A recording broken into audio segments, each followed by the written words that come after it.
Bueno, nos está quedando, yo les había comentado que habíamos alcanzado a analizar específicamente la indemnización como meta, digamos, de ese camino recorrido, una vez que logro probar la configuración de los 4 presupuestos de la responsabilidad, y habíamos específicamente analizado esos 2 artículos de indemnizaciones en concreto que el código trae para los casos de fallecimiento y de lesiones o incapacidad por parte del damnificado. Yo les había dicho que les quería agregar 2 o 3 temitas más que tienen que ver con ese capital de condena una vez que se obtiene la sentencia, para qué más se va a utilizar y qué se hace a partir de allí, una vez que gané el proceso o que lo perdí. Bueno, en primer lugar, lo que les iba a mencionar es que, haciendo un poco de memoria con un tema que hemos visto en la primera parte de la materia, recordarán ustedes que la indemnización de daños y perjuicios era el caso con el cual nosotros ejemplificábamos a la llamada obligación de valor.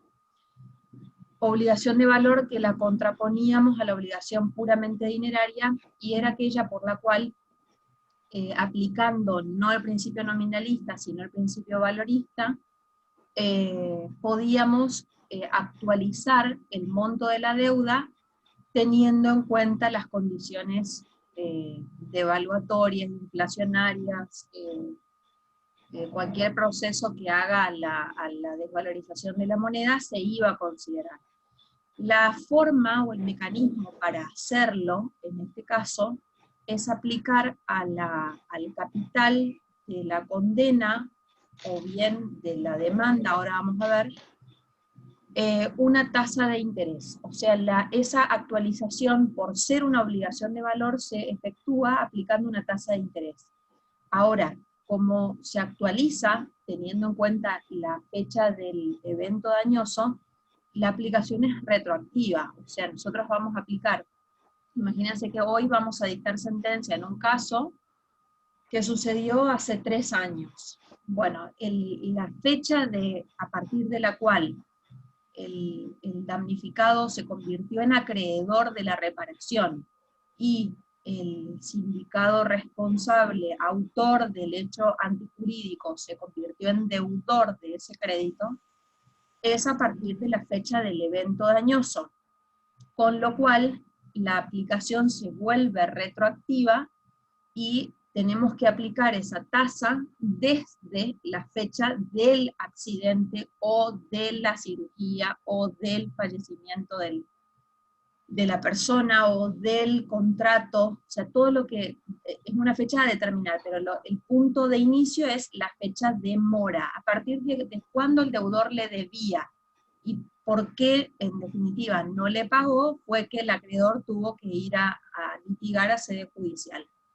La tasa que se utiliza en el fuero local, o sea, si ustedes van a litigar en cualquier proceso de daños y perjuicios dentro de la jurisdicción ordinaria, o sea, Corrientes, en su totalidad, o sea, en su provincia, no es un criterio local en el sentido de la capital, sino que es un criterio que mantiene el superior Tribunal de Justicia de la provincia, es la utilización de una tasa específica, que es una tasa activa.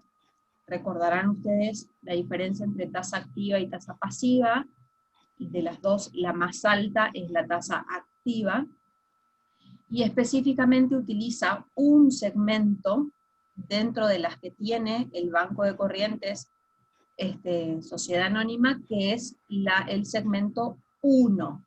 O sea, para los daños y perjuicios, cualquier tipo de proceso que tenga que ver con responsabilidad civil, sea por ámbito contractual o extracontractual, utiliza esa tasa. Si bien no es un fallo plenario, y ya sabemos que la jurisprudencia no es obligatoria para los tribunales inferiores, salvo que tengan esta característica, es un criterio que el Superior Tribunal ha venido manteniendo por lo menos en los últimos, les diría, unos 10 años, que en casos muy excepcionales ha sufrido modificaciones de instancias inferiores, o sea, en alguna ocasión Cámara de Apelaciones quiso de alguna forma innovar aplicando la tasa activa del Banco Nación, pero lo cierto es que no hay ninguna razón, hasta ahora no ha habido ningún pronunciamiento por parte del Superior Tribunal donde haya habido un cambio de criterio. O sea que si ustedes analizan, buscan en los índices temáticos de las sentencias del Superior Tribunal y buscan intereses o buscan daños y perjuicios, se van a encontrar con que la tasa sigue siendo la misma, que no hay ninguna sentencia, o por lo menos casos que hayan llegado al Superior Tribunal y que hayan, donde se haya aplicado la tasa activa del Banco Nación, que es el criterio con el cual se está pretendiendo la sustitución, digamos, donde el Superior Tribunal haya adherido. O sea, hasta el momento todo lo que ha dicho el Superior se ha enrolado en la aplicación de esa tasa, que es, insisto, la tasa activa, segmento 1 del Banco de Corrientes Sociedad Anónima. En otros tipos de procesos utiliza otro tipo de segmentos, por ejemplo el segmento 3 en el fuero laboral, son como sabidos, digamos, o sea, cuando ustedes van a litigar, ya saben que es esa la tasa. Ahora, para calcular la tasa, la aplicación de la tasa, no hay calculadoras públicas, les diría, así como nosotros, yo les mostraba en la clase anterior la calculadora, o hemos visto calculadoras de intereses en aquellas oportunidades donde analizamos el tema. En el caso de la del Banco de Corrientes no hay calculadoras a las cuales ustedes puedan acceder. Las calculadoras las tienen el tribunal, digamos, a partir de su sistema informático, que es el IURIX, y en la biblioteca. En la biblioteca de tribunales, ahí sí, si ustedes van y consultan, hay en efecto un cuerpo de peritos contadores que trabaja para el Superior Tribunal, y muchos abogados van a requerir a ellos la asistencia en el cálculo cuando tienen que practicar ellos la planilla de actualización, porque no tienen otra forma, digamos. O sea, entonces van a ese cuerpo de contadores y ellos les hacen las liquidaciones. La fecha desde la tenemos discriminada, o sea, nosotros sabemos que es la fecha de mora, en este caso es cuando se hizo lugar a la demanda, en el caso de la fecha del evento dañoso, o sea, si fue un accidente de tránsito, desde la fecha en que ocurrió el siniestro. Y el asta va a ser el día más actual, más vigente, digamos, más próximo al dictado de la sentencia, porque en realidad eso va a aprobarse como una primera liquidación de la deuda, pero la obligación, como saben ustedes, recién va a quedar extinguida cuando sea abonada o pagada en forma íntegra. Y en este caso, al comprender intereses, va a quedar abonada cuando también se cancelen los intereses, no solamente el capital. Por ello es que una vez que obtienen la sentencia y que promueven la ejecución de la misma, si bien van a arrancar de una liquidación ya practicada por el juzgado o que ustedes van a tener que practicar, es un movimiento constante, o sea, cada 6 meses, cada año, el juzgado le va a requerir que ustedes la vuelvan a actualizar. Por eso el abogado siempre tiene que hacerse de esas herramientas y tener presentes esas pautas al momento de hacer la liquidación. Todo va a surgir de la sentencia, la tasa que tengan que aplicar, el desde, o sea, la fecha de mora, y generalmente se utiliza la expresión hasta su efectivo e íntegro pago.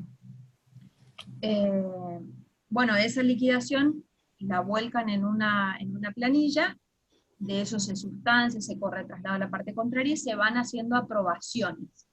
Y en el caso de que hubieran pagos parciales, o sea, de que la persona vaya, por ejemplo, en simultáneo haya embargado un sueldo, entonces va de a poquito cobrando, bueno, eso lo va descontando de la planilla en el momento que la practica.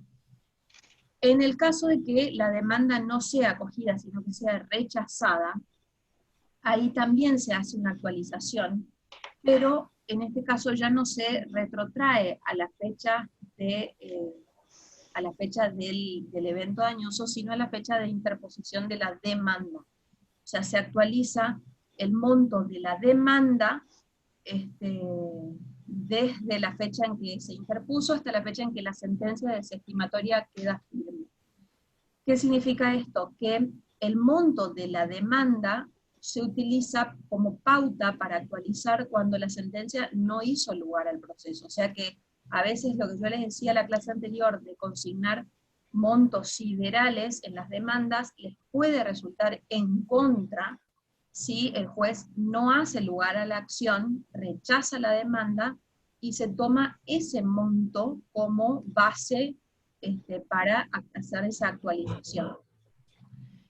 ¿Por qué se hace una actualización en ese caso? Se preguntarán ustedes si en definitiva la demanda se rechazó. Bueno, porque eso va a servir de base regulatoria para los honorarios de los profesionales. Y si los intereses estuvieran en juego en el litigio, que generalmente en 9 de cada 10 aparecen en las demandas que la parte reclama con más intereses, reclama la suma de tantos pesos con más la actualización que corresponda, y eso integra la materia del litigio, o sea, los abogados discuten también sobre ese tema, entonces es justo que si el abogado de la parte demandada gana, integre en la base regulatoria también con esos intereses que constituyeron también parte de la discusión. ¿Está? Eso como pauta para tener en cuenta. Por eso también otra cuestión, no solo para el tema de la liquidación de las tasas de justicia, sino también porque si pierdo, ese va a ser el mínimo monto por el cual los honorarios se van a regular. En cualquier caso, una vez que tenemos una liquidación aprobada, o sea, una liquidación practicada, sea de oficio por el juzgado, o sea que lo tenga que hacer el acreedor, esa planilla se utiliza como base para regular los honorarios de los profesionales que intervinieron en el pleito. Acá no solo hablamos de los abogados, sino también de cualquier otro auxiliar que hubiera intervenido en el mismo. O sea, si designamos peritos, a los peritos se les va a regular honorarios, si bien no conforme a las mismas pautas, pero se les va a regular los honorarios, también se les va a regular los honorarios a los consultores técnicos que las partes designen, y a cualquier otro auxiliar que hubiera tenido que intervenir. O sea, todo profesional que intervenga tiene derecho a devenga, ¿no es cierto?, a honorarios, y tiene derecho a tener una regulación por parte del tribunal. Ahora, esa regulación de honorarios, cuidado ahí a considerar, en el caso de los abogados, que es a la que me interesa que ustedes más o menos tengan una idea, considerando que en la currícula no van a dar este tema, está regulado por una ley desde el año 2008, que es la ley, la última en vigencia, ¿no es cierto? O sea, esto viene regulado desde antaño, por decretos ley, por leyes, pero la que rige desde el 2008 es la 5822, es una ley local. Si la buscan en el Google la van a encontrar en la honorable Cámara de Senadores, creo que es el que tiene el buscador de leyes. Esa ley 5822 establece una serie de pautas que se tienen en cuenta al momento de regular los honorarios, y establece dos porcentajes que son los que yo quiero que ustedes se graben. El que gana el proceso, o sea, el abogado de la parte vencedora en el proceso, le corresponde el 15% sobre el monto del proceso. El monto del proceso es, en nuestro caso, la planilla aprobada. O sea que a la planilla aprobada yo le extraigo el 15%, y esos son los honorarios que se va a llevar la parte que gana. En cambio, la parte que pierde, que también tiene actividad de vengada a su favor, se lleva un poquito menos, que es el 12%. O sea, el 15% le corresponde al ganador y el 12% le corresponde al vencedor. Ahora, hasta ahí ustedes se preguntarán, bueno, es un montón de dinero si estamos discutiendo sobre una base, sobre una planilla millonaria. Pero si estamos discutiendo por 200.000 pesos, ustedes hagan el cálculo, lo hacemos rapidito. Yo abro la calculadora, si alguien lo quiere hacer con el 12%, supongamos un proceso donde la liquidación me da 200.000. Me da apenas 30.000 pesos para el que gane. Con lo cual 30.000 pesos, ustedes se preguntarán, ¿me regulan 30.000 pesos después de haber estado litigando 2 años? Eso es muy poco, ¿cierto? Entonces, porque esta es la única regulación que ustedes van a obtener a lo largo de todo el juicio, no es que ustedes van pidiendo, van haciendo actividad y se va regulando, no. O sea, esto es para un abogado que interpuso la demanda y que llegó hasta los alegatos, representando a su cliente. O sea, el que obtuvo derecho a obtener los honorarios por todo el proceso. 30.000 pesos para un proceso que ha durado 1 año y medio, 2 años, es poco dinero. Entonces, aquí hay que contraponerlo a ese porcentual.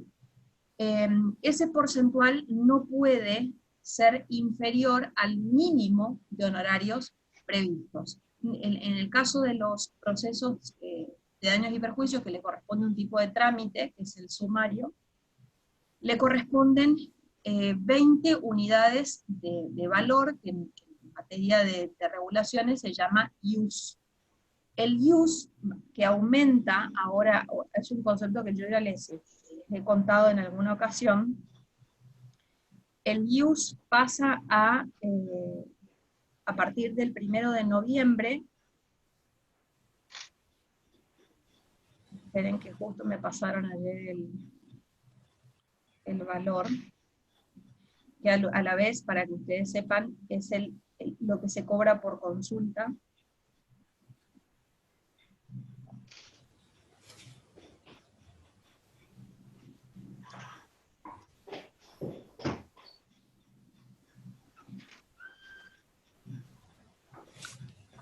El IUS pasa a valer a partir del 1 de noviembre 2.187 pesos con 45 centavos. Ese es, ustedes van a entrar a los estudios de abogado y van a leer ahí en la entrada, mínimo consulta, un IUS. O sea, ustedes deberían cobrar por cada consulta oral que evacúan 2.187 pesos. Eso es lo que vale. Así como se paga la consulta del médico, en este caso es la del abogado.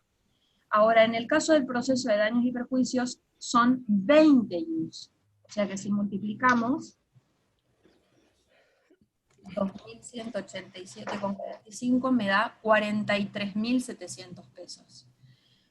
Con lo cual, en ese caso, si el honorario aplicado por el porcentual no me da, no supera el mínimo, el juez me va a regular el mínimo, que son los 43.700 pesos a partir del 1 de noviembre.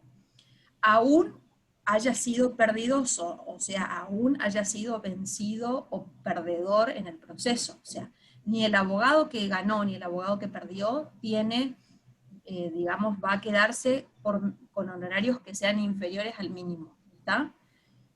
Y a este porcentaje, sea que sea a partir del mínimo de IUS o a partir de la aplicación del 12 o el 15%, a su vez se le suma el 35% si la persona actuó, si el abogado actuó como apoderado.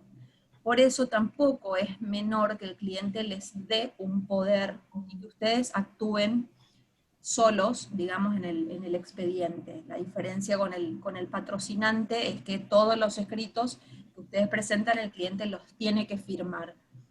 En el caso del apoderado, no. Ustedes se presentan con poder en el expediente y todos los escritos los firman solamente ustedes. Y además le suman el 35% a esos honorarios. O sea que 43.700.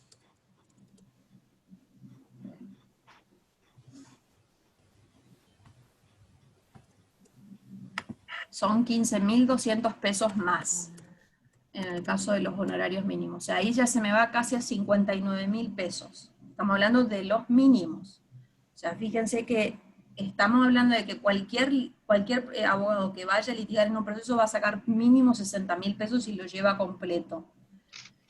Y a esto también se le suma, si son responsables inscritos en el IVA, el 21%, que obviamente tiene que pagar el cliente, porque el condenado en costas, en tal caso, si ustedes van a ir contra él, porque obviamente ustedes están haciendo una locación de servicio que queda grabada por el impuesto, entonces el IVA se liquida sobre el total que ya tenga yo acumulado de dinero regulado, se liquida la alícuota que es el 21%, o sea que también a esto le sumarían el 21%.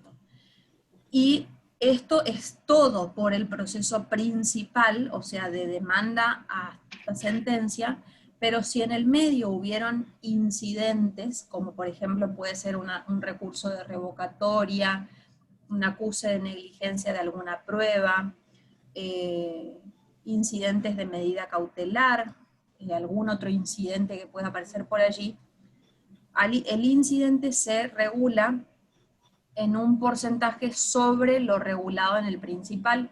Entonces muchas veces si tienen 2 o 3 incidentes van acopiando también un importe interesante. Esto simplemente para como dato de color, porque nosotros egresamos de la carrera sin tener ni idea de cuánto se cobra ni cuánto se paga. Entonces muchas veces resulta ser que el abogado tiene como tarea para pedir la regulación de honorarios que hacer un resumen de los trabajos que realizó en el expediente. Y muchas veces componen cosas como que mandaron una cédula y que por eso hay que pagarle. No, o sea, la ley de honorarios establece las etapas que tiene el proceso.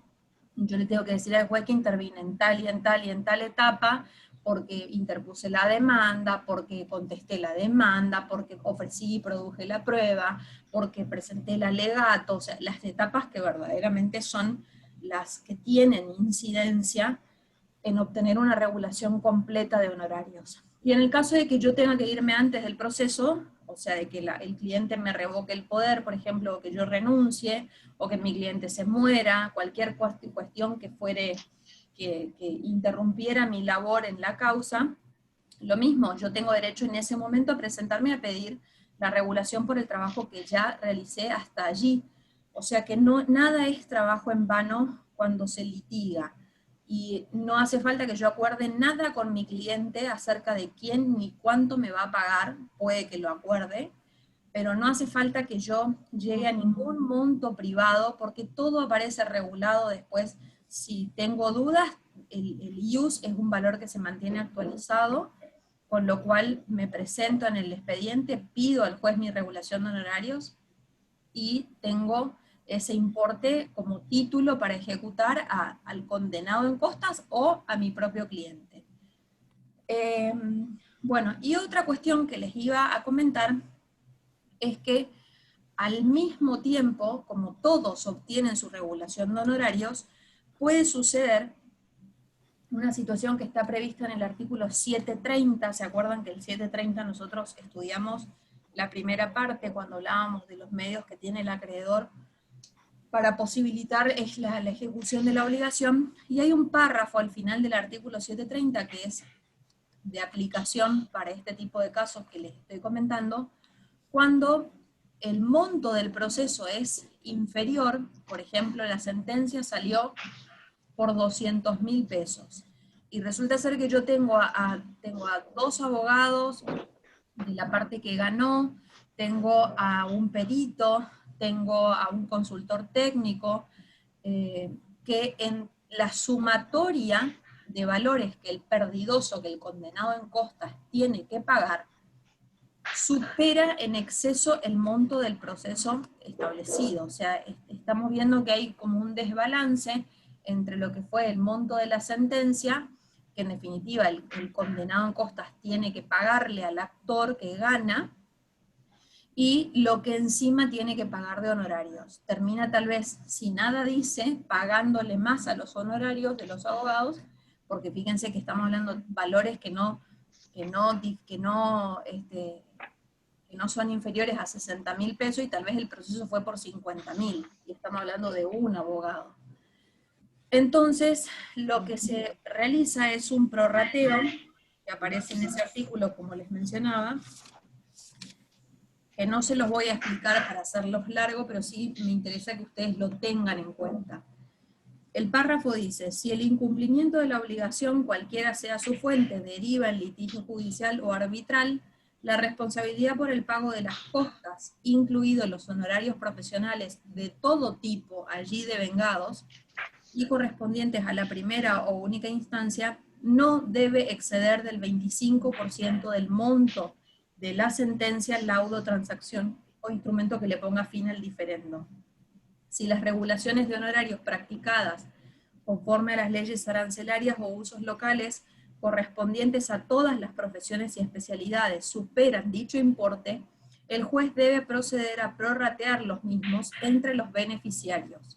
Para el cómputo del porcentaje indicado no se debe tener en cuenta el monto de los honorarios de los profesionales que han representado, patrocinado o asistido a la parte condenada en costas. Es decir, el abogado del condenado en costas le va a cobrar a su cliente todo lo que el juez le regule, ¿está? Ahora, como ustedes imagínense, el que pierde paga, ¿no es cierto? El que pierde paga el monto del juez, de la condena, y le paga los honorarios a los abogados del que gana y a cualquier otro auxiliar que hubiera intervenido. Entonces, una vez que el juez hizo que tenemos las regulaciones en el proceso, que tenemos todos los honorarios regulados, lo que se realiza es hacer esta primera verificación. Bueno, si el monto de la liquidación me da 200.000 pesos, tengo el capital de la condena, eran 80.000, y actualizados por 3 años quedó en 200.000 pesos. Bueno, 25% de 200.000 pesos me da 50.000 pesos. Ese debería ser el tope de costas que el perdidoso debería pagar. ¿Está? Entonces, ¿cómo lo vamos a prorratear si yo tengo a un abogado que ya le regulé 60, un perito que le regulé 10 IUs, que generalmente es lo que se le da al perito? O sea, fíjense, 10 IUs ya son 20.000 pesos. Bueno, hasta ahí, imaginemos que fuera muy sencillo, un abogado y un perito. Hasta ahí yo tengo que el condenado en costas debería pagar 50.000 pesos de tope de costas, y tengo acreedores de honorarios por 80.000. Ahora, ¿cómo hacemos entonces la distribución? Bueno, se prorratea en partes proporcionales. Esto no es a ojo, es matemático, o sea, tengo que llevar a porcentuales y ver qué incidencia tienen cada uno, y tengo como juez que decirle, bueno, usted perdidoso condenado en costas le va a pagar al abogado Juan, que tenía 60.000 pesos regulados, le va a pagar 45 o 40, por ejemplo, para hacer algo más proporcional. He hecho el cálculo, ¿no es cierto? Le va a pagar 40.000. Y al perito le va a pagar 10.000 de los 20. Bueno, entonces, ¿qué hace el perito y ese abogado que le queda un saldo que el condenado en costas no va a satisfacer? Tienen que ir a buscarlo a la otra parte. O sea, el abogado tendrá que ir contra su propio cliente por el saldo. Y eso se le tiene que decir al abogado. Hay muchos, hasta acá la doctrina viene diciendo que la aplicación de este artículo es a pedido de parte, o sea que el abogado, el condenado en costas debería en algún momento pedir la limitación en costas que establece este artículo, se llama así el Instituto de Limitación en Costas, para no terminar endeudado de más y tener que afrontar algo proporcional a las costas, en concepto de costas, proporcional a lo que pierde como monto del proceso. Pero hay criterios, por ejemplo, en el juzgado donde yo trabajo, que bregan por la aplicación de oficio. Esto significa que una vez que yo tengo los honorarios regulados, el juez tiene que verificar si aplica o no. ¿De dónde surge esa interpretación? En que el artículo dice el juez debe proceder a prorratear. Debe marca un imperativo de conducta, que en este caso el juez no puede desoír y tiene que hacerlo, implica esto aún de oficio. No obstante, si el juez no lo hace de oficio, y ustedes están representando al condenado en costas, tienen que pedirlo por escrito. Cuando ven que ya el volumen que empezaron a lloverles las ejecuciones de honorarios, bueno, tienen que presentarse como primer parada y decirle, bueno, señor juez, solicito que verifique si corresponde o no la aplicación del 730. Bueno, viejo artículo 505 del Código de Vélez. O sea, esto ya estaba, no es norma nueva, no es nada novedoso en la aplicación, pero es algo que los tribunales no acostumbraban a hacer. Hoy ya es como que hubo de repente un boom de conocimiento donde ya la gente se avivó, se dio cuenta que no tiene que pagar todo lo que le intiman, y que tiene que pedir la aplicación de este artículo cuando así corresponde, y que el juez haga esta verificación y eventualmente le limite hasta dónde tiene que pagar. entonces el condenado tiene que hacerse cargo únicamente de ese proporcional que no supere el 25%, o sea, el 25% va a funcionar como tope. ¿Está? Bueno, ¿alguna duda, chicos, de estas cuestiones que les estoy comentando? ¿No? Bueno, y por último nos queda cláusula penal, que nos había quedado en el medio, en el punto 3, que está regulada en el artículo 790 y siguientes del Código, que está definida como, dice, es aquella por la cual una persona, para asegurar el cumplimiento de una obligación, se sujeta a una pena o multa en caso de retardar o no ejecutar la obligación. Bueno, cláusula penal, para que ustedes se lo grafiquen, es, como el nombre lo indica, es una cláusula que muchas veces se incorpora en los contratos para evitar ir al litigio. O sea, la utilidad de la cláusula penal es evitar ir a sede judicial a discutir cuánto me va a pagar en el supuesto de retardo, o sea, en el supuesto de mora, o bien cuánto me va a pagar el incumplidor en caso de no ejecutar la obligación. O sea que la función es sumamente pertinente y útil porque lo que hace es esquivar el proceso judicial. Y además permitirle que las partes acuerden privadamente el monto y el tipo de prestación que van a acordar sin injerencia de ningún extraño, o sea, sin injerencia del juez, ni de abogados, ni de ninguna otra parte que pueda aparecer en el proceso. O sea, de antemano, cuando la parte firma el contrato, sabe que si no lo cumple, si lo retarda o si no lo cumple, va a pagar esa determinada pena o multa. Generalmente las cláusulas penales se gradúan en una suma de dinero o en un porcentual que va a representar, es representativo de una suma de dinero. O sea, generalmente, por ejemplo, aparece esto mucho en los contratos de locación. Se establece un 1% mensual que se extrae del canon locativo, entonces es fácil hacer el cálculo.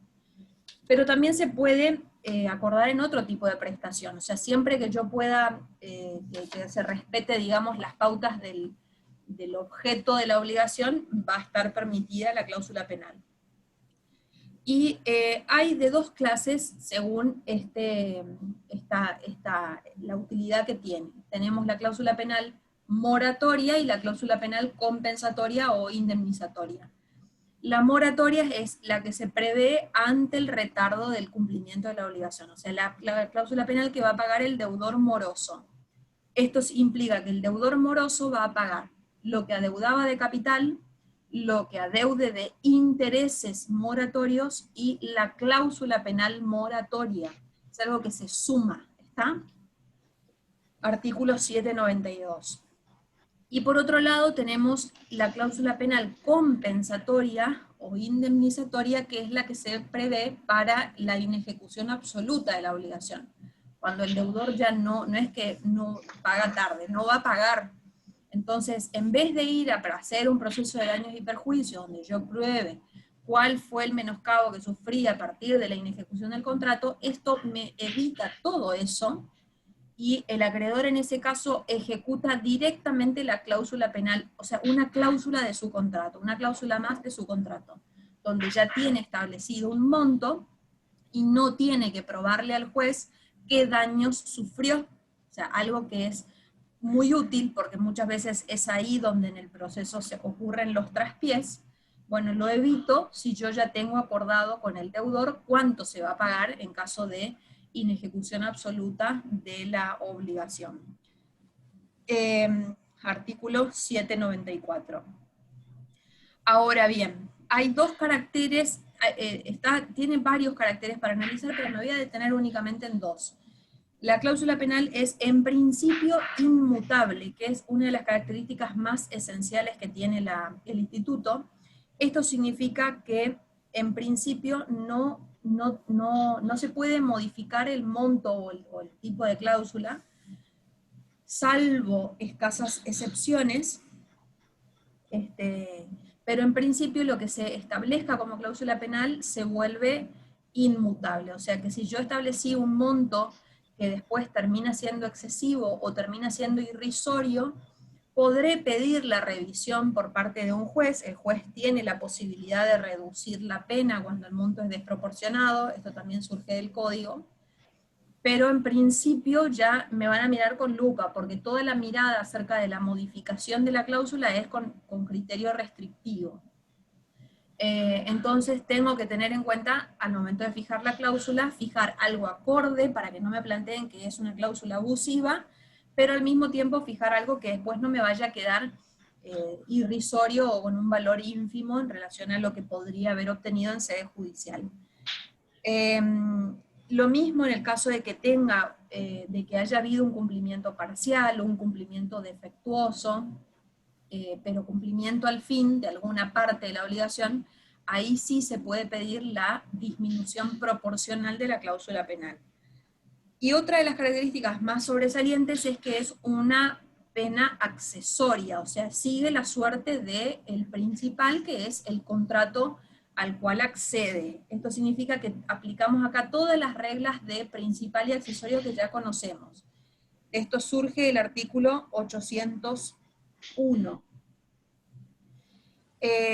Lo que a mí me interesa que ustedes sepan de esto, además de la definición y las clases que les mencioné, es ¿para qué? ¿Para qué voy a incorporar una cláusula penal a mi obligación, a mi título constitutivo de la obligación, o sea, a mi contrato? ¿Cuál es la función, cuál es la utilidad de este instituto? Con eso ya estamos, no me voy a... y que obviamente que es inmutable. O sea, lo que acabamos de resumir, van a ver que en el código hay todo otro grupo de artículos que no estoy haciendo mención y que no me parecen relevantes en razón de este tema, sí, si ustedes lo quieren profundizar, pero no al efecto que yo pretendo, que es que ustedes sepan así un salpicón de este instituto que tiene mucha utilidad práctica, que se lo van a encontrar en los contratos, y que tienen que justamente mirar con lupa cuando aparece como cláusula, ¿está? Bueno, nada más chicos. ¿Alguna pregunta hasta acá? Bueno, vamos a comenzar entonces con... Perfecto. Vamos a comenzar con la unidad 14, entonces. Vamos a hacer la siguiente dinámica. Vamos a ir siguiendo el orden, obviamente, del programa. Yo, en el caso de que alguno tenga preparado, que me envió solamente uno, que no era obligación que me lo manden, pero me envió solamente un compañero PowerPoint, le voy a pasar la calidad de anfitrión para que puedan compartir la pantalla. Si no tienen PowerPoint, no, seguimos así. Lo único que ustedes van a ver al hablante nada más, o sea, en el caso de que alguien hable, va a interferir la clase, así que les pido que para los que están conectados con audio, tengan ese respeto. Si alguien quiere hacer una pregunta, obviamente habilita su micrófono y lo hace. Al concluir la exposición de cada alumno, les voy a hacer una devolución individual, entonces tienen una calificación, yo la voy a poner numérica, digamos, al efecto de sintetizador de la actividad, pero para que ustedes, para que los demás vayan viendo cómo es el circuito de evaluación, ¿está? Hacerles esa retroalimentación. Y lo mismo si quedara algo que... Vamos a llegar en la unidad 14 hasta lo que nos dé el tiempo, nos queda 1 hora todavía de clases.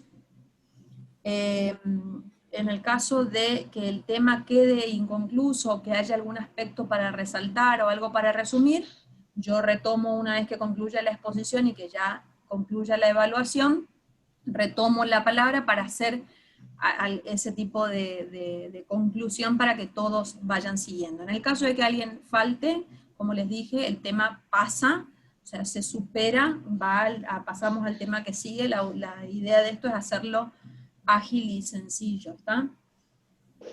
Bueno, la primera que tiene que exponer es, creo que era Aramayo, ya les digo. Sí, Aramayo Jennifer, que tiene bolilla 14.1. ¿Estás, Jennifer, ahí conectada? Sí, profe. Buenas tardes. A ver, espera. Porque si no, yo no te voy a ver.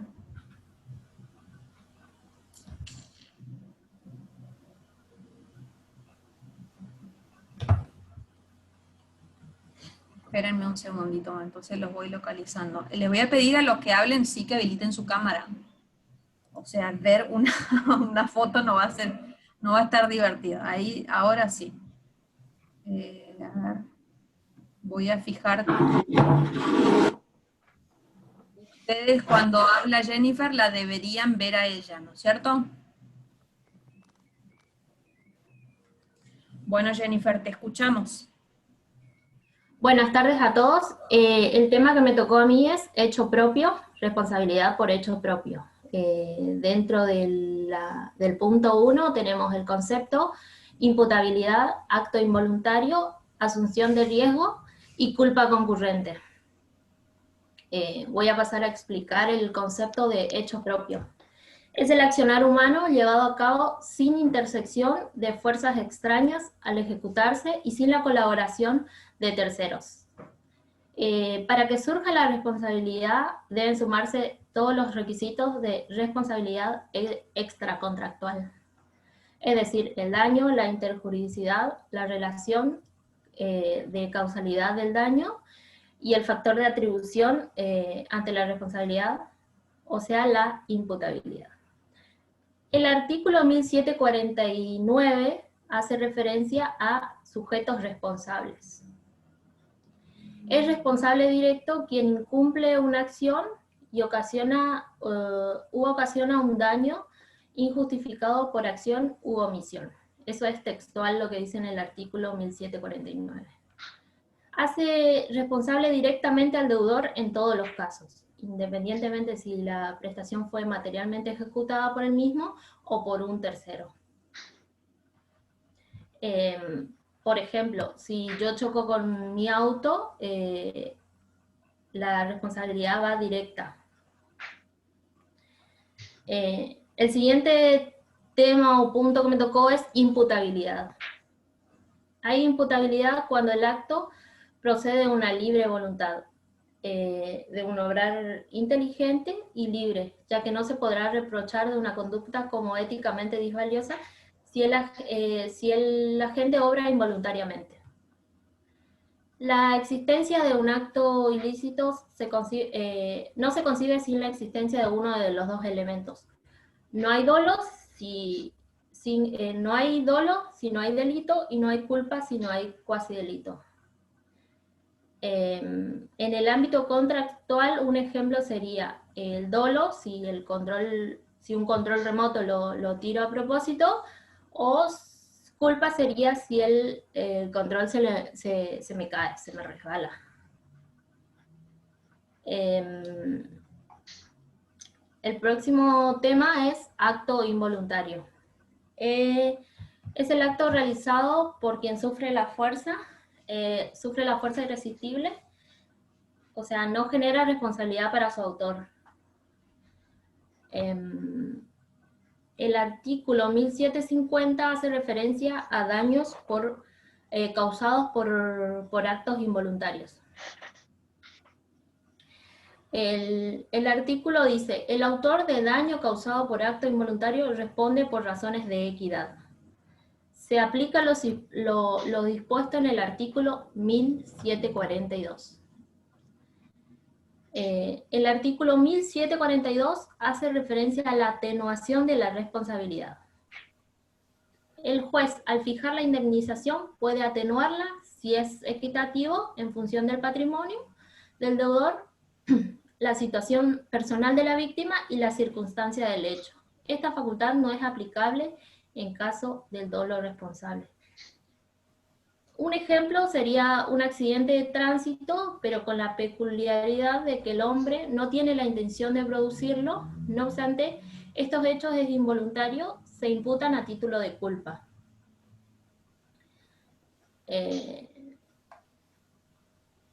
Asunción de riesgos. Se habla en general de la acepción de riesgos aludiendo al consentimiento tácito de la víctima. parece prestar en todos aquellos casos en que con pleno consentimiento asume el riesgo de sufrir consecuencias dañosas de un futuro determinado. El artículo 1719 hace referencia a asunción de riesgos. Lo que textualmente dice en el artículo es: la exposición voluntaria por parte de la víctima a una asunción de peligro no justifica el hecho dañoso ni exime de responsabilidad a menos que por las circunstancias del caso.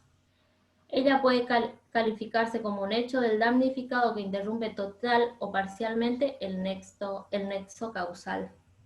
Quien voluntariamente se expone a una situación de peligro para salvar la persona o los bienes de otro derecho, en caso de resultar dañado, a ser indemnizado por quien creó la situación de peligro o por el beneficiado del acto de abnegación.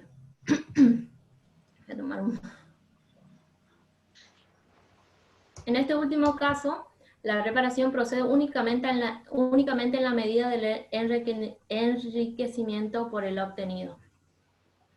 Por ejemplo, si usted está jugando al fútbol y lo taclean y le rompen un brazo, usted no puede demandar a la persona que lo tacleó. Eso es un ejemplo de asunción de riesgos. Y en culpa concurrente, el daño puede obedecer a dos conductas: el de la víctima y el del lesionante. Cuando la víctima como el autor tuvieron la participación para que ocurriese el hecho, nuestros tribunales hablan de culpa concurrente. Es el resultado de las culpas de ambas partes. En caso de concurrencia de culpa, nos indica el artículo que se moderará de forma equitativamente la indemnización en función al porcentaje de responsabilidad. Esto quiere decir que, por ejemplo, si la víctima tiene el 75% de culpa y el conductor el 25%, la indemnización le corresponderá al lesionado.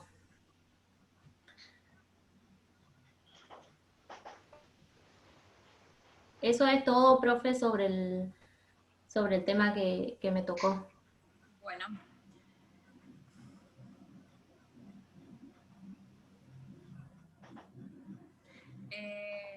Chicos, ahora que hablo yo, ¿me ven a mí? Ok. Para no, ok. A los efectos de la grabación, yo fijo el video para que ustedes tengan una imagen, pero cualquier cosa, Jennifer, seguí con tu micrófono activado. Bueno, hasta acá, primer devolución.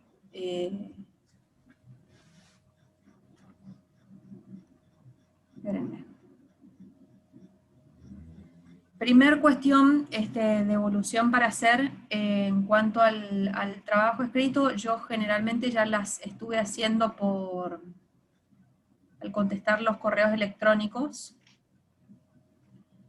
En el caso de Jennifer, se ve un error de interpretación. Lo pongo en consideración del resto del curso para que no suceda en lo sucesivo. Cuando yo requerí que ustedes manden el trabajo escrito, como momento tope en la mañana, durante el transcurso de la mañana del día que les toca exponer, yo les quise decir, si es que no se entendió, que el trabajo que ustedes me tienen que mandar es el trabajo concluido, el trabajo final.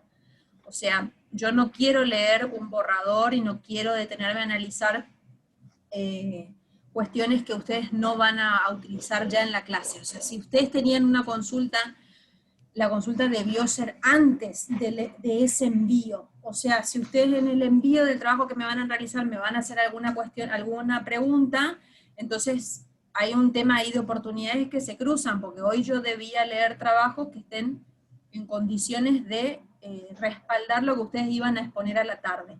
Y yo en el trabajo les pedí específicamente una serie de pautas formales. Les dije que no iba con la rigurosidad de una monografía, pero que sí les pedía al efecto netamente que no duela la vista, porque por ahí, o sea, termine siendo más desprolijo que cualquier artículo de internet que descargue sobre el tema, y no es la idea. La idea es que esto sirva de ejercicio para que ustedes practiquen un poquito de la elaboración de trabajos.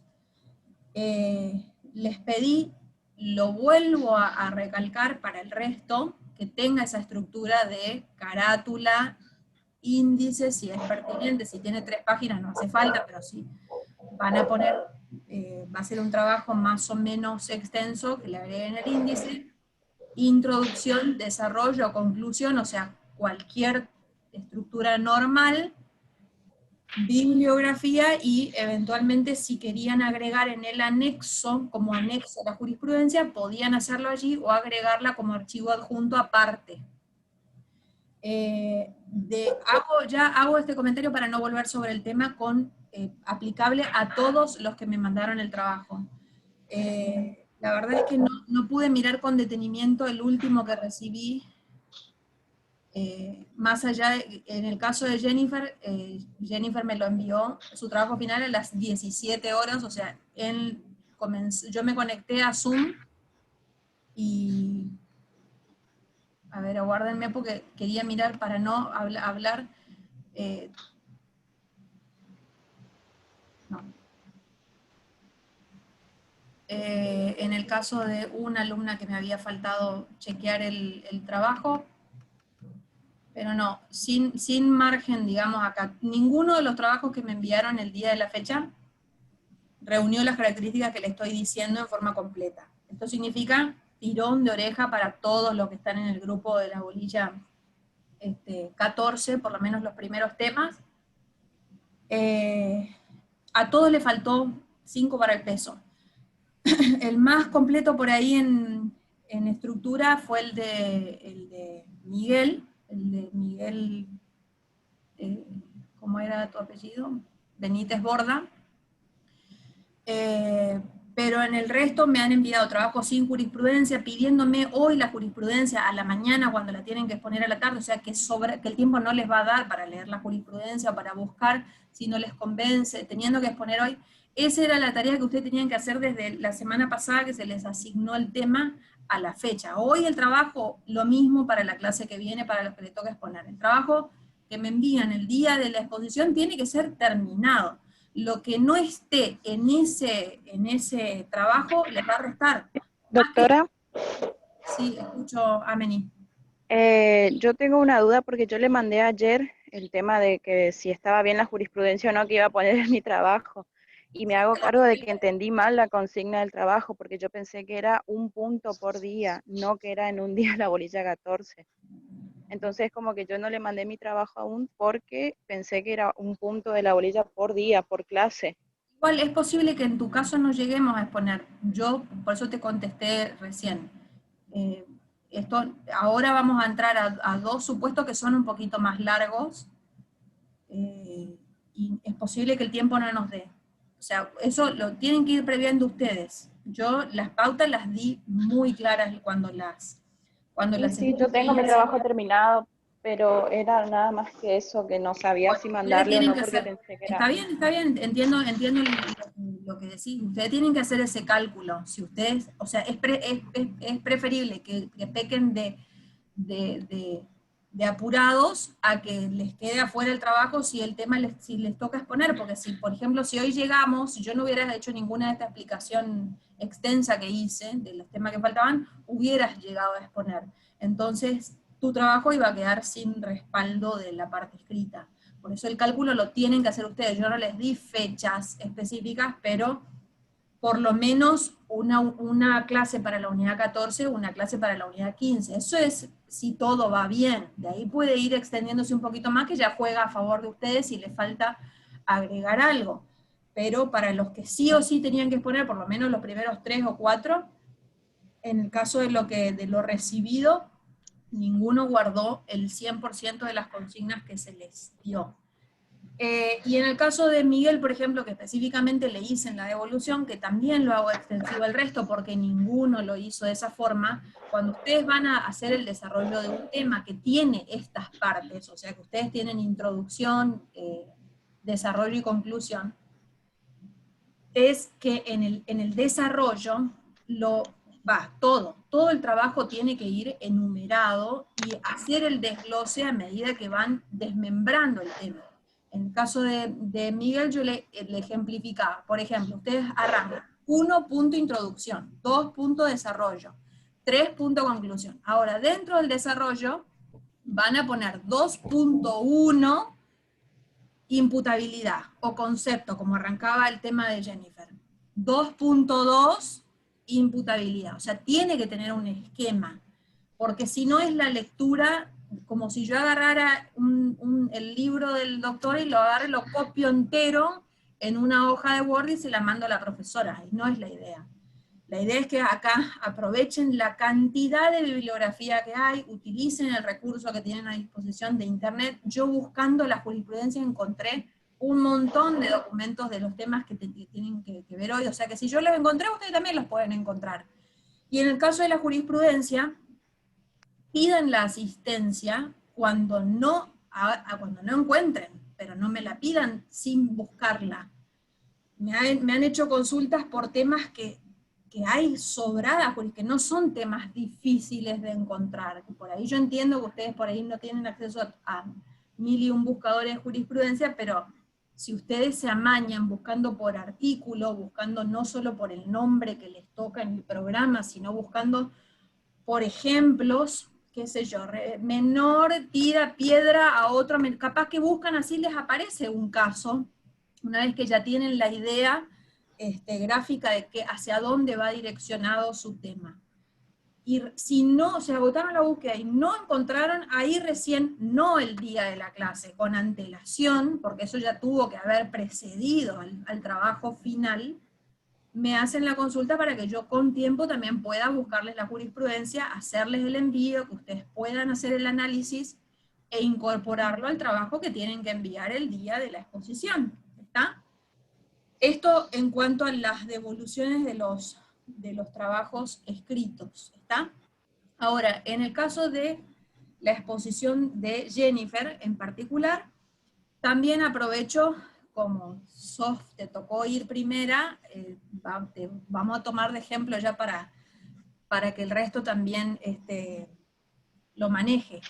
Esto ustedes tienen que imaginarse que están en el aula, al frente del curso, que pueden utilizar el PowerPoint como si fueran a utilizar el pizarrón, pueden, insisto, no era obligatorio. Les voy a pedir que la jurisprudencia la traten al final.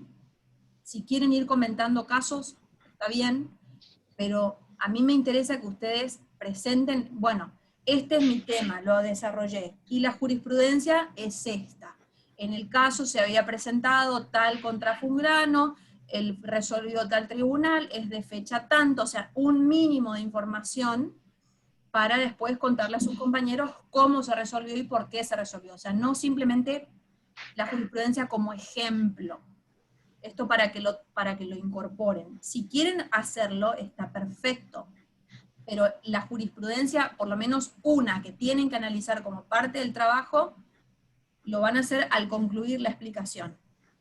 Y otra cuestión que hace la exposición, así como yo no hubiera permitido, en el caso de estar en forma presencial, el uso de machetes en la mano, porque no van a ir a ningún curso donde ustedes, a ver, en la facultad puede pasar, pero no van a ir a ninguna audiencia, a ningún alegato, a ningún curso de posgrado, leyendo un machete cuando les toca exponer alguna cuestión.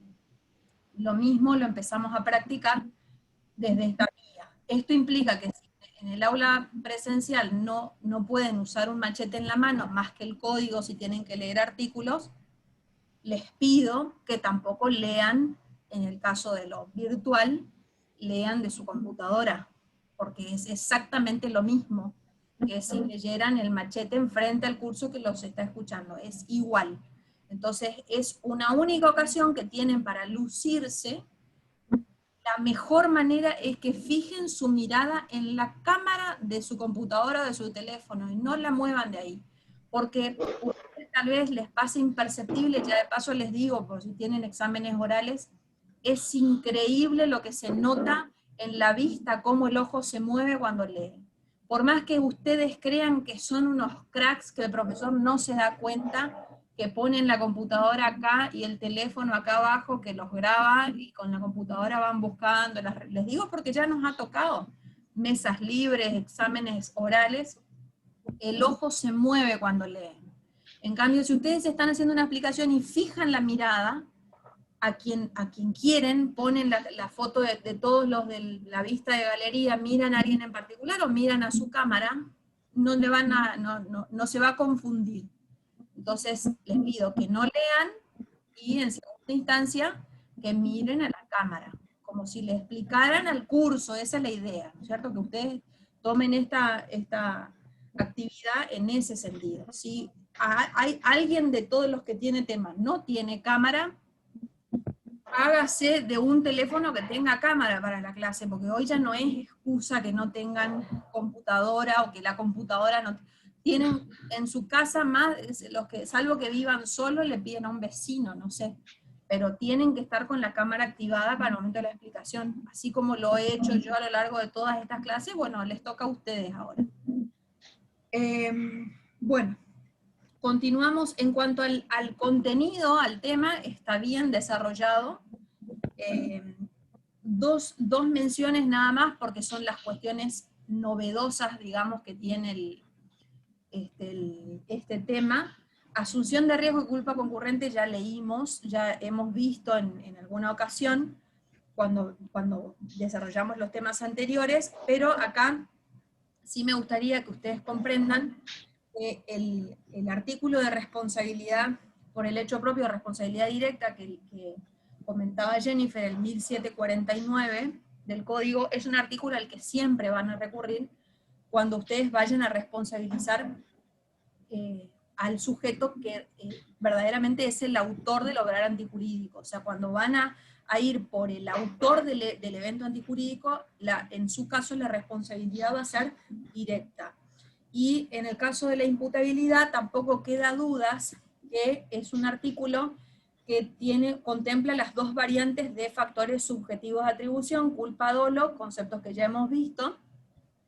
Y para que ustedes dividan las aguas de los supuestos de responsabilidad objetiva, porque Jennifer daba el ejemplo que decía, si yo choco con mi auto, decía, si yo estoy manejando mi auto y tengo un accidente, choco con mi auto, tengo responsabilidad objetiva. Y ahí freno de mano. ¿Por qué? Porque el auto es cosa riesgosa.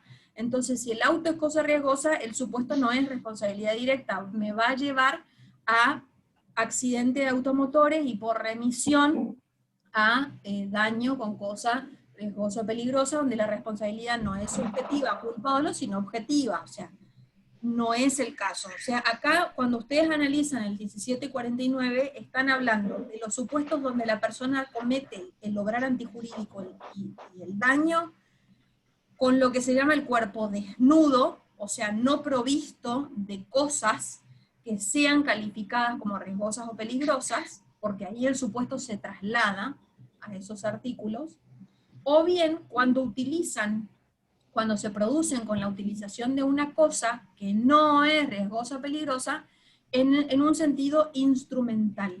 Por ejemplo, yo agarro una piedra y la arrojo contra una vidriera. Por ejemplo, agarro un paraguas y se lo sacudo en la cabeza a una persona, en una discusión de tránsito. ¿Está? En ese caso, la cosa que utilizo no es calificada como riesgosa o peligrosa, no me va a llevar el supuesto a la responsabilidad objetiva, y me puedo seguir quedando en la responsabilidad directa por el hecho propio. ¿Está? Es lo que en el Código de Vélez se llamaba el daño con las cosas. No eran por el riesgo o vicio de la cosa, sino el daño causado con las cosas. Ese supuesto desapareció, pero quedó acá englobado, con las cosas utilizadas en sentido instrumental para el hombre, como instrumento del hombre, siempre que no fueren cosas riesgosas o peligrosas, insisto. O bien sin contacto físico. Por ejemplo, si yo estoy hablando del delito de injuria, estoy simplemente verbalizando acerca de otro sujeto, no utilizo ninguna cosa, no estoy en contacto físico con ella, no le golpeo con un puño, no le produzco un daño físico, pero le produzco un daño contra su honor, entonces también la responsabilidad va a caer ahí en forma directa, ¿está? Esto para que se lo hagan más gráfico y dividan las aguas, que no siempre que yo sea el autor de un obrar antijurídico, me van a responsabilizar por este artículo. Las aguas tienen que quedar divididas con los supuestos de responsabilidad objetiva.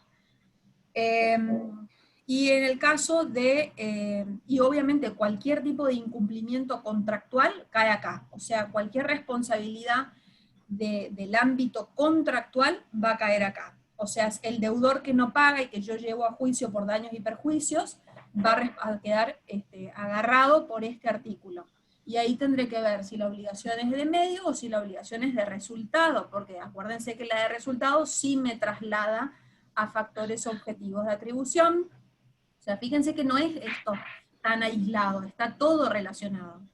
Y respecto al tema de los daños causados por actos involuntarios, algo ya habíamos visto cuando habíamos mencionado el factor de atribución equidad, factor de atribución objetivo, en este caso objetivo, que es la equidad, pero también entra no solamente el supuesto de esa persona que actúa, el demente que hablábamos en esa clase, de la persona que actúa sin discernimiento, intención o libertad, sino también cuando el daño se produce por el efecto de la fuerza que otro emplea sobre mí. Y yo obro como instrumento, imaginemos un empujón de una persona hacia mí que hace que yo arremeta contra un bien o contra otra persona y que le ocasione el daño.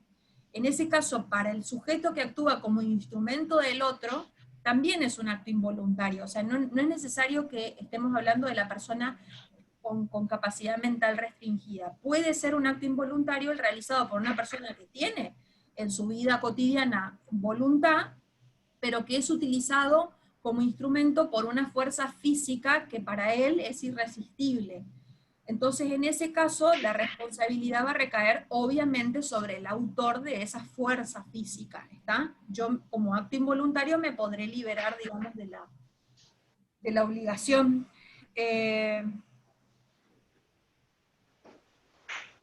Y creo que es todo lo que quería agregar. Lo demás está bien, ha seguido la estructura del libro del Dr. Claps y del código, así que no hay mucho más. Avanzamos con el tema que sigue, que es responsabilidad por el hecho ajeno, primer supuesto que le toca a Miguel Benítez Borda, que es principal. Responsabilidad del principal por el hecho del dependiente.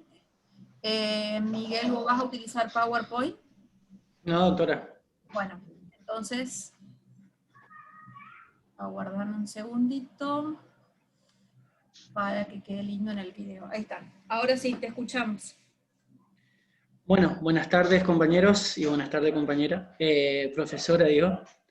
El tema que me tocó a mí en realidad es un tema muy lindo, muy sencillo, hay bastante información del tema,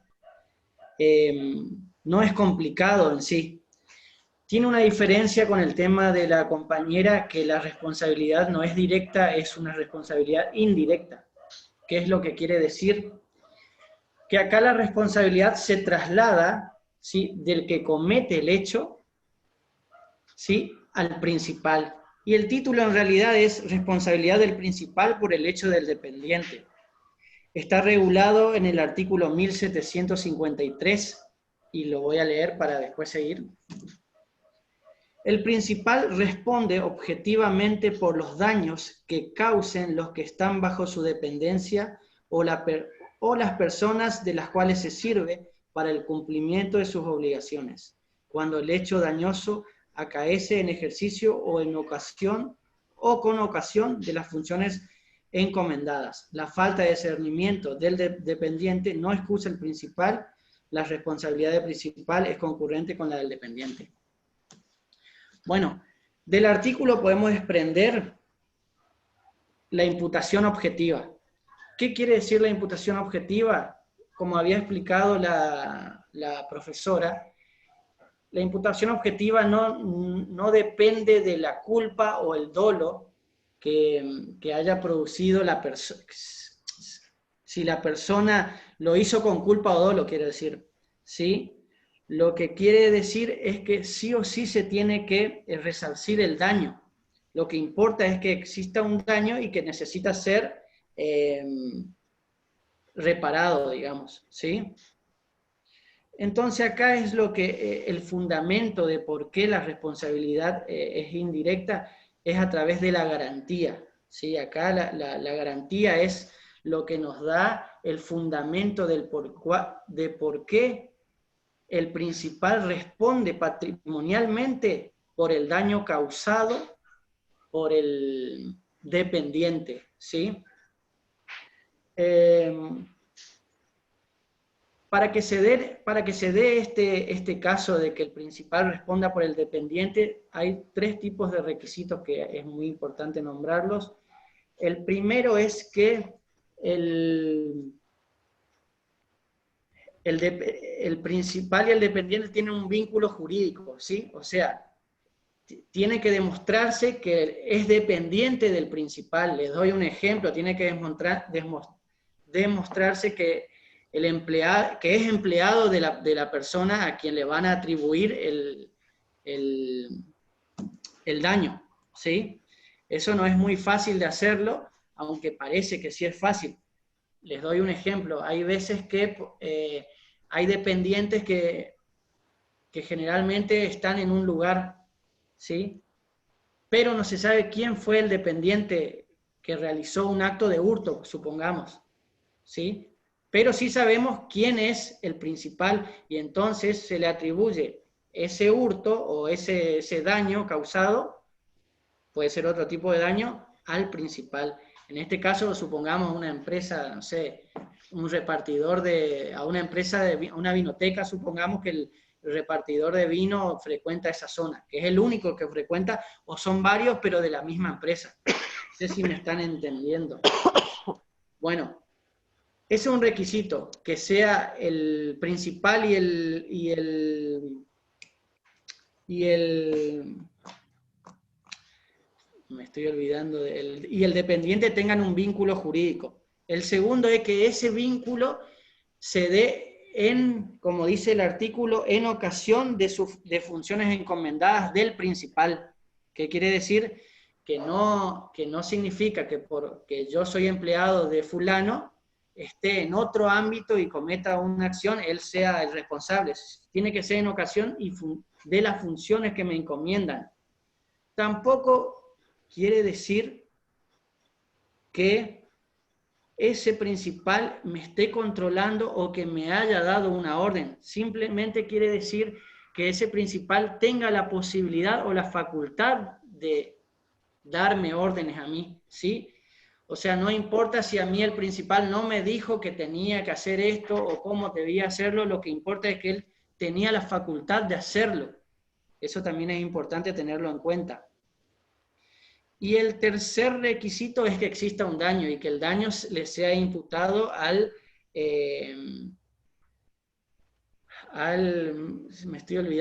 dependiente, ¿sí? Es importante que ese daño sea atribuido al dependiente para que después, excepcionalmente, obviamente, se le impute al principal. ¿Sí? Esos son los 3 requisitos. El fundamento, como dijimos, es la garantía, ¿sí? El factor de atribución.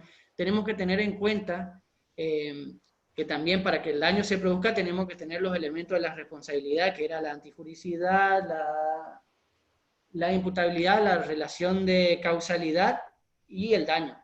Eso es importante. A ver si me estoy perdiendo de otra cosa que les quiero decir.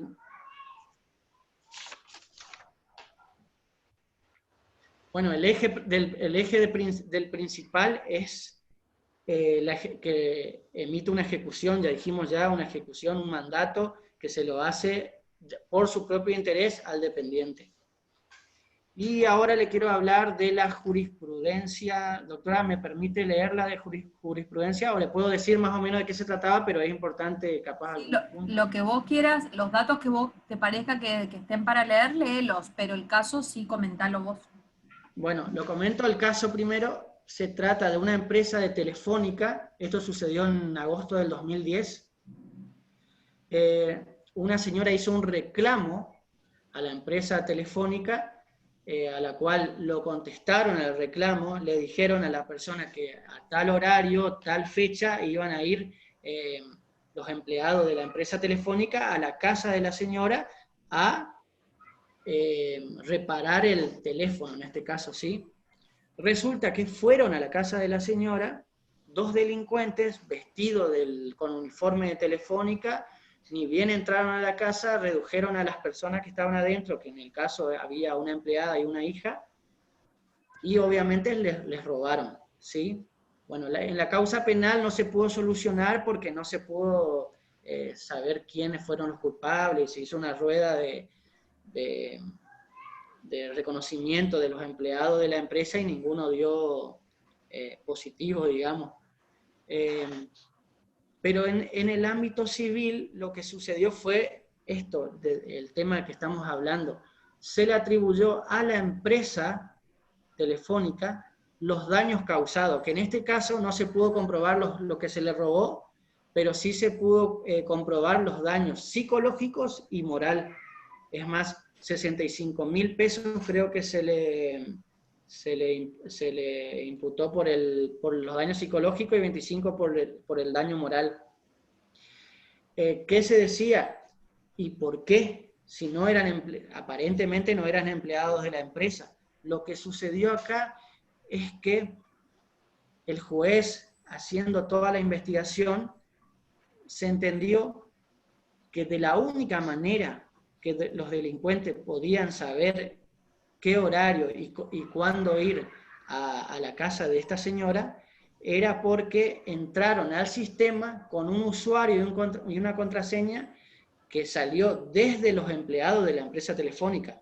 O los empleados de la empresa telefónica fueron los que robaron, o fueron los que dieron la información a los delincuentes.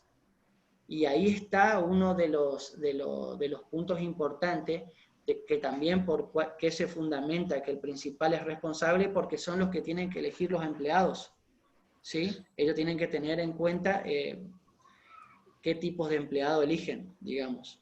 Bueno, eso fue uno de los puntos por cual la empresa Telefónica tuvo que responder por los daños causados y probados, además, a esta señora.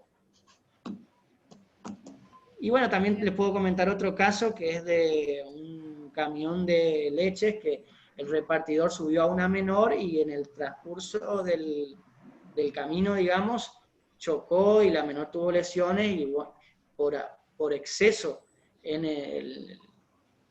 el cargo de que tenía que manejar el camión ¿cómo se llama?, del empleado, se le atribuyó los daños de la menor a la empresa de leche también. Eso creo que es todo mi tema, doctora.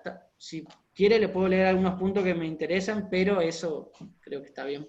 No, está bien, ya creo que con la jurisprudencia se entendió bien.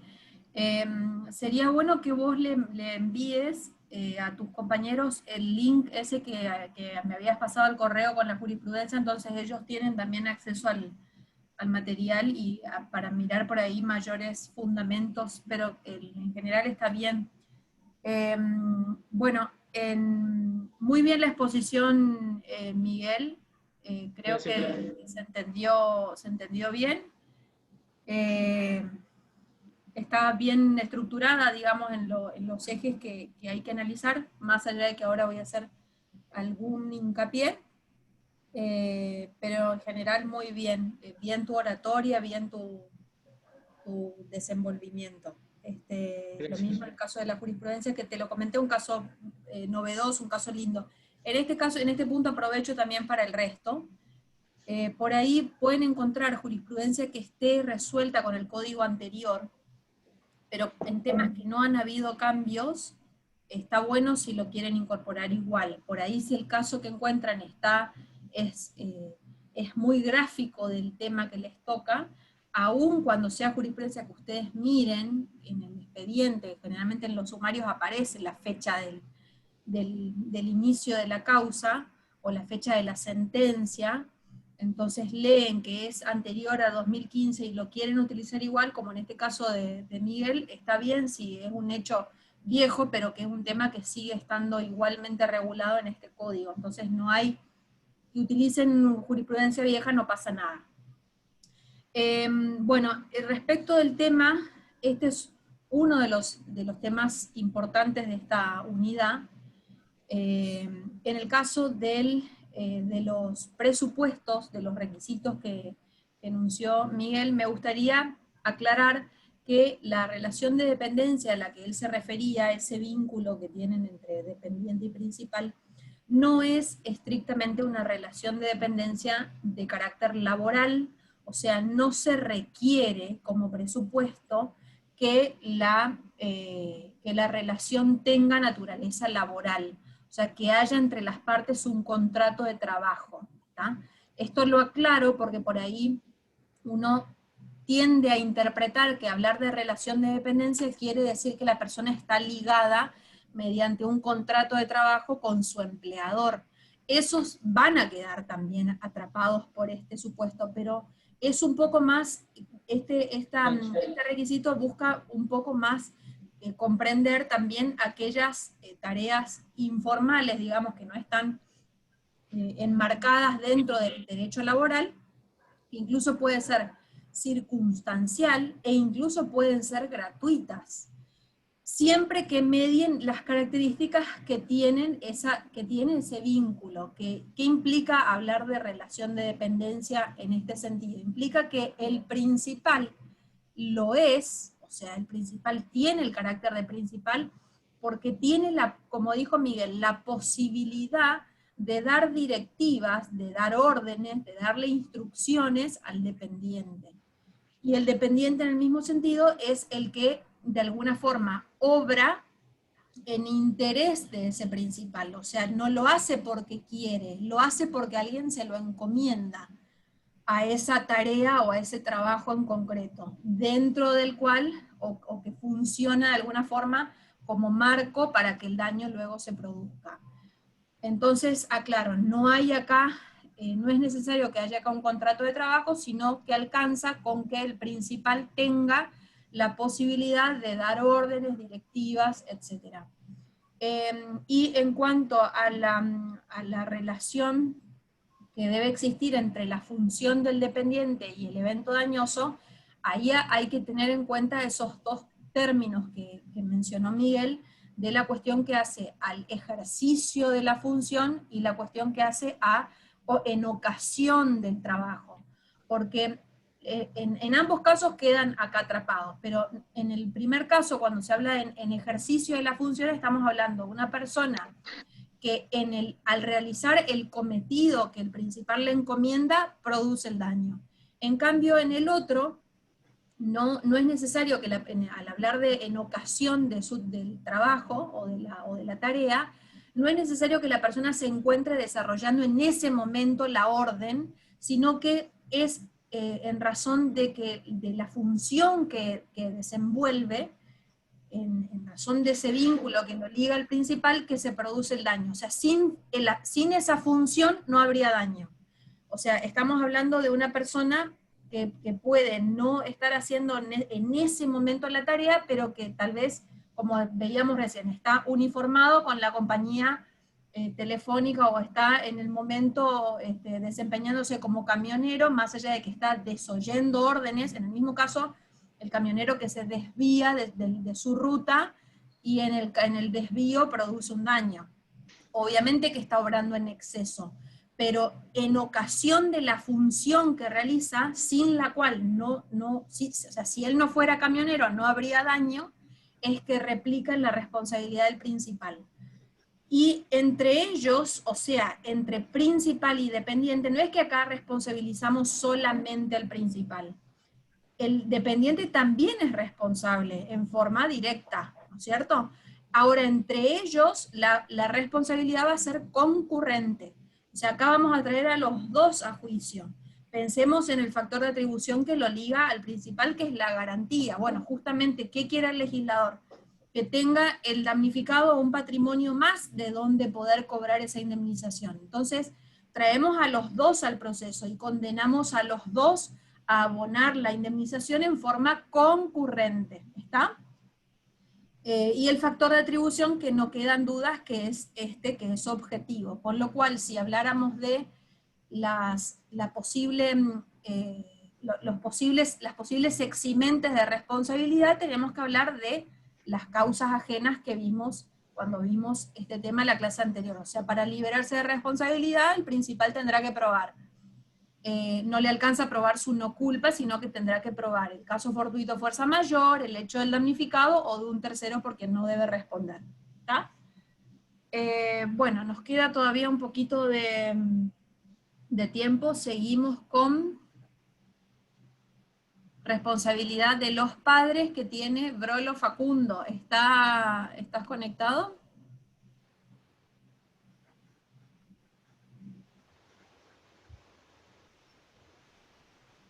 Sí, no, yo no te escucho, no sé si tu micrófono está muy bajo. ¿Escucha? Así, ahí sí, ¿no le podés levantar un poquito más al...? O si no, vas a tener que hablar un poquito más cerca de tu... Bueno, a ver, ¿ahí se escucha bien? Ahí está, vos vas a usar el PowerPoint, ¿no es cierto? Sí. Bueno, a ver, déjame ver. Yo ahí paso, te va a aparecer que te paso, que pasás a ser anfitrión. Recibiste ahí arriba, vas a ver que ahora sos hospedador. Bueno, Sí. ahí a partir de ahí vos tendrías que abajo poner la opción que aparece en verde, compartir pantalla.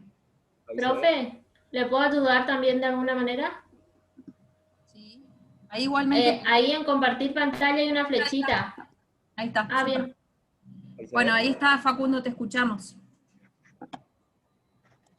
Bueno, el tema que me tocó exponer a mí es responsabilidad de los padres por los daños causados por los hijos. ¿Se escucha, chicos, el resto? ¿Se escucha? Un poquito más fuerte, capaz. Bueno, el artículo 1754 del Código Civil y Comercial establece que los padres son solidariamente responsables por los daños causados por los hijos que se encuentran bajo la responsabilidad parental y que habitan con ellos sin perjuicio de la responsabilidad personal y concurrente que pueda caber a sus hijos. ¿Se escucha bien? Sí, yo tengo daño, mi amor, ahora. Bueno, de esta lectura, de la lectura de este artículo, surge que los padres responden por los daños que causan sus hijos, menores que habiten con ellos, sin perjuicio de la responsabilidad personal y concurrente que pueda caberles a sus hijos. Y este artículo, a diferencia de lo que está en el Código de Vélez-Sarsfield, en el cual el fundamento de la responsabilidad era un factor de atribución subjetivo, el artículo 1116 establecía que los padres no eran responsables de los daños causados por sus hijos, si probasen que ha sido imposible impedirlos. Es decir, que los padres no eran responsables y podían demostrar que no tenían la culpa. El fundamento de la responsabilidad parental está expreso en el artículo 1755 y atribuye responsabilidad a ambos progenitores de manera solidaria. Donde dice que los padres son responsables, que la responsabilidad de los padres es objetiva y que cesa si el hijo menor es puesto en vigilancia de otra persona transitoria o permanente. No cesa en el supuesto del artículo 643, que entre otras cosas habla de que los padres pueden convenir que la responsabilidad sea otorgada a un pariente con razones sumamente justificadas, pero que los padres conservan la titularidad de la responsabilidad parental y el derecho a supervisar la educación y crianza de sus hijos menores, en función de sus posibilidades. Los padres no se liberan, aunque el hijo cumplido con ellos, circunstancias. Perdón, Facundo, te interrumpo. ¿Me escuchás? Como vos sos el hospedador, salí de la pantalla completa y poné silenciar a todos. Cuando te aparece en la lista de participantes, poné silenciar a todos, porque se escucha como un ruido ambiente. Ahí anda el Zoom. tenés que poner dejar de compartir pantalla, capaz, arriba. Y ponés silenciar a todos. Silenciar, ¿dónde?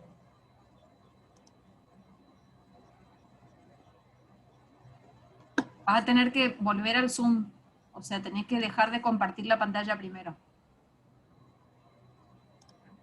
Anda arriba, donde te aparece el que dice...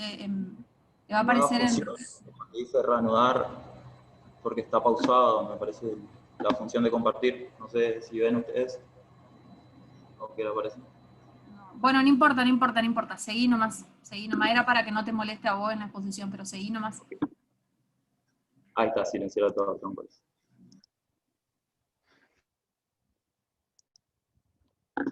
Ahí les aparece nuevamente el PowerPoint.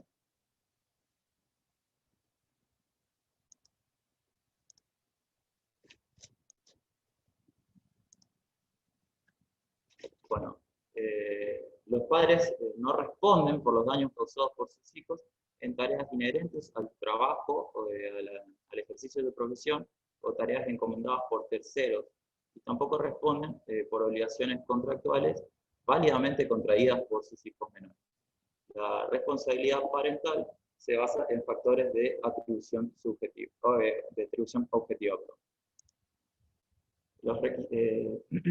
Para que tenga lugar la responsabilidad parental es necesario que se verifiquen 3 requisitos.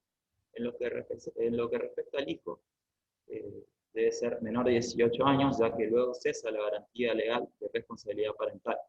Si el hijo menor es menor de 10 años, estaríamos bajo una responsabilidad concurrente del menor con sus progenitores. Y si el hijo es mayor a 10 años, la responsabilidad es personal del menor, por la cual podría ser llamado a responder por los daños causados por él. Otro requisito es que se halle bajo la responsabilidad parental de sus padres y que habite con ellos. Si no habita con los padres, estos responden de igual manera si la falta de convivencia les resulta atribuible. Y en lo que respecta a la víctima, el daño debe ser sufrido por un tercero, por lo que quedan excluidos los perjuicios sufridos por los las causales de eximente de responsabilidad pueden ser por transferencia de la guardia del menor hacia otra persona que debe ser apta y responsable, que puede ser física o jurídica, puede ser un establecimiento educativo, un curador o un tercero a quien el hijo se subordina en tareas que debe cumplir. Y sin transferencia de la guardia cuando el menor queda a cargo, perdón, queda el cuidado personal de uno solo de los progenitores. Es decir, que va a recaer la responsabilidad sobre el progenitor que tenía el cuidado del menor en el momento que se ocasiona el hecho que causa el daño. Por menor que ocasiona perjuicios en el ejercicio de tareas inherentes a su profesión, o un menor que incumple obligaciones contractuales válidamente contraídas por él. El artículo 1756 trata sobre otras personas que pueden ser encargadas de la responsabilidad parental, pueden ser delegadas en el ejercicio de la responsabilidad parental, los tutores y curadores que son responsables, como los padres, por el daño causado por quienes están a su cargo. Pero se pueden liberar si acreditan que les ha sido imposible evitar el daño y tal imposibilidad no resulta de la circunstancia de que el hecho haya sucedido fuera de su presencia. El establecimiento que tiene a su cargo personas internadas responde por la negligencia en el cuidado de quienes transitoria o permanentemente han sido puestos bajo su vigilancia y control. Y agregué como jurisprudencia un caso en el cual resultan responsables los padres por un accidente ocasionado por un hijo menor que hizo manipular a la hija de los actores un arma de fuego y esta se disparó ocasionándole graves lesiones. Aunque no hayan estado al momento del accidente en el hogar, la patria potestad les obliga a impedir que los hijos causen perjuicio. Eso es todo.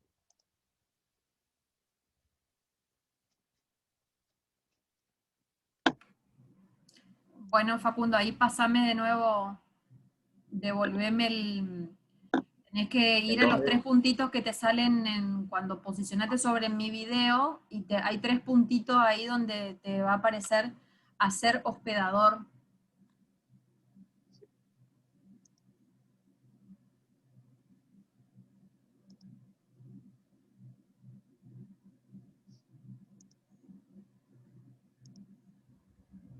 ¿Encontraste? Sobre mi cámara. Ahí está, listo.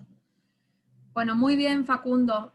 Un único comentario que no puedo evitar hacer, que es, el PowerPoint está bien hecho, pero bueno, por ahí capaz en tu explicación termina siendo un poco lectura del PowerPoint, y eso sería bueno si lo lográramos evitar, pero también sé que teniendo el PowerPoint enfrente no es lo mismo que tenerlo a las espaldas cuando uno da la clase, como pasa en lo presencial. En este caso vos ves la pantalla, es imposible no leer, entiendo porque me pasa a mí cuando le doy la clase a ustedes, que es muy tentador seguir el esquema del PowerPoint, pero bueno, está bien porque hiciste otros agregados además de lo que estaba en el Power, que eso sí es correcto, digamos así. Van a usar PowerPoint, no se ciñan estrictamente a leer lo que está volcado, o sea, traten de ir haciendo nexos, ejemplos, cosas como para que se evidencie que hay algo más de lo que está escrito ahí. Lo mismo, insisto, como le dije, lo de la jurisprudencia, Facundo, si querés pasarle a tus compañeros tanto la jurisprudencia como el Power, para que ellos tengan también a disposición este material. El tema está bien, el contenido está bien, pasaste también muy bien, correctamente por todos los ejes necesarios. Acá, fíjense que es muy esquemático esto que vamos a ir haciendo, porque nosotros vamos a analizar, bueno, cuál es el fundamento de la responsabilidad, cuáles son los presupuestos que en este caso tenemos que analizar como especiales, además de lo que ya sabemos de la antijuridicidad y todo eso. En este caso, ¿qué otras cuestiones hay que considerar? Y en el caso de este supuesto en particular, además aparecen otras eximentes de responsabilidad, además de las que ya hemos visto. Así que está bien, creo que se entendió. No obstante, hacemos un pequeño repaso para que queden claro. Como bien dijo el compañero, acá hay que distinguir como eje principal el fundamento de este supuesto es la responsabilidad parental. Responsabilidad parental es el fundamento, si quieren, podríamos calificarlo como un factor de atribución objetivo, pero en este caso es el fundamento por el cual los padres terminan respondiendo por el hecho de sus hijos menores. Es una responsabilidad objetiva, a diferencia del Código de Vélez. Acá hubo un cambio legislativo. En el Código de Vélez hablábamos de la culpa invigilando como eje principal, que era la culpa justamente en no haber vigilado activamente, o culpa ineducando, cuando hablábamos de que no había habido educación suficiente en el menor y que por eso había arremetido contra otro, digamos. Ustedes posiciónense que es un menor el que ocasiona el daño, ¿no es cierto? El menor, para que termine ocasionando la responsabilidad refleja de sus progenitores, tiene que ser menor de edad, o sea, menor de 18 años, y tiene que convivir con los padres, ¿está? O sea, son esos dos requisitos que hacen a este tema. Con lo cual, si el menor no convive, es como que se entiende que no hay responsabilidad parental latente, en el sentido de que si el código dice bajo su cuidado, entonces ¿cómo van a cuidar lo que el menor hace si tiene 17 años y vive solo? Lo mismo si está emancipado por matrimonio, por ejemplo. O sea, si hay una emancipación, la emancipación obviamente que hace que los padres no sean responsables. Pero dentro a ver, si miramos a los padres, tenemos que considerar, hasta acá estamos hablando de la familia conformada mamá, papá, o papá, papá, mamá, mamá. Pero en el mismo sentido, ¿qué pasa si uno de los dos progenitores falleció, o si los padres están divorciados, y el menor vive con uno de ellos, por ejemplo? Ahí tengo que ver con quién se produjo el daño, ¿está? O sea, que si el menor, los padres están juntos, bueno, ambos padres van a responder en forma solidaria. Pero si los padres no están juntos, tengo que ver, el no conviviente puede pedir la exhibición, digamos, de la responsabilidad. Y en el mismo caso, el padre que tiene una atribución exclusiva de responsabilidad parental, lo que llamamos que tiene la tenencia del chico, también va a responder en forma exclusiva, o sea, no va a producir la responsabilidad del otro progenitor. Y en cuanto al menor, hay una distinción según la edad que tenemos que hacer, sabiendo que es menor de 18, hay una edad que también hay que considerar, que son los 10 años.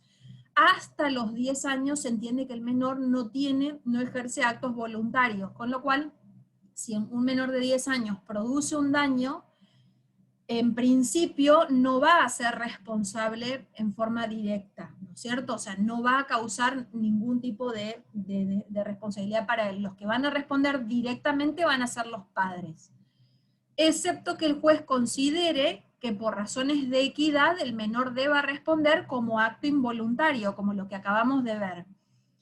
Por ejemplo, si el menor recibió la herencia de un tío y tiene una fortuna que permite responder en forma conjunta con los padres, bueno, también el juez puede imponer en ese caso que tenga a cargo él la indemnización conjuntamente con los padres. Ahora, si es mayor de 10 años, ahí ya estamos hablando de que tiene discernimiento. Entonces, como puede discernir, puede distinguir lo que está bien y lo que está mal. Si el mayor de 10, pero menor de 18, produce un daño, ahí la responsabilidad es directa para el menor e indirecta para los padres. Los padres entre sí son solidariamente responsables, pero con el menor son concurrentemente responsables, ¿está? Así como el principal con el dependiente. Es como que en este caso los principales son los padres y el dependiente es el menor. Bueno, entre sí la responsabilidad es concurrente para con el damnificado, pero entre los progenitores es solidaria, ¿está? Esto lo aclaro por las dudas para que se entienda bien. Y en cuanto a las eximentes de responsabilidad, además de las que ya conocemos, caso fortuito, fuerza mayor, hecho del damnificado, hecho de un tercero, aparecen eximentes especiales. Por ejemplo, lo que mencionaba Facundo, ¿qué pasa cuando el menor, por ejemplo, a partir de los 16 años uno puede celebrar un contrato de trabajo? Entonces, ¿qué pasa si la persona es dependiente de un principal? Va a responder el principal, no los padres, ¿está? Además de responder él, va a responder el principal, no los padres. O en el mismo caso, si el menor está en el momento del evento dañoso bajo la responsabilidad del establecimiento educativo, bueno, va a responder el establecimiento educativo, no los padres. O sea, si hay un traslado de la guarda, aunque sea transitoria, bueno, quien esté bajo su cuidado, tengo que mirar ahí. Si en ese momento estaba en el colegio en hora de clase y discutió con un compañero y le clavó un lápiz en la mano, bueno, entonces, ¿quién va a responder ahí? El titular del establecimiento educativo, no los padres que en ese momento trasladaron el cuidado del menor a ese establecimiento. Y lo mismo, obviamente, cuando realice contratos y asuma él válidamente obligaciones por sí mismo. Si las incumple, es lógico que él deba responder y no los padres, ¿no es cierto? No así, el código lo aclara, no así cuando el menor está bajo el cuidado de otro pariente. Ahí no se eximen de responsabilidad. O sea, si yo le dejé con el tío y con el tío salió a pasear y se produjo el daño, ahí ya no se eximen los padres como si hubiera habido un traslado o un traspaso de la guarda. ¿Está? O sea, algo que es meramente ocasional no produce exhibición. Y en el otro caso que mencionaba Facundo, de otras personas encargadas, hablábamos usualmente del caso de los tutores y curadores, o sea, personas que si bien no son padres, pero en el mismo sentido que los padres tienen bajo su cuidado a sus pupilos, a sus tutelados, o a las personas con incapacidad. Entonces, al igual que aquellos, van a responder siempre que hayan sido designados judicialmente en el cargo. O sea, no es que por el hecho de que yo tenga que yo le cuido nomás a mi sobrino, porque los padres fallecieron, yo voy a quedar responsable. No, alguien me tuvo que haber designado tutor y tuve que haber aceptado el cargo, o sea, tuvo que haber habido discernimiento del cargo ante un juez, porque ahí es donde yo asumo la responsabilidad civil que me va a corresponder si esa persona luego produce el daño a otro. Bueno, eso es todo. Arrancaríamos entonces la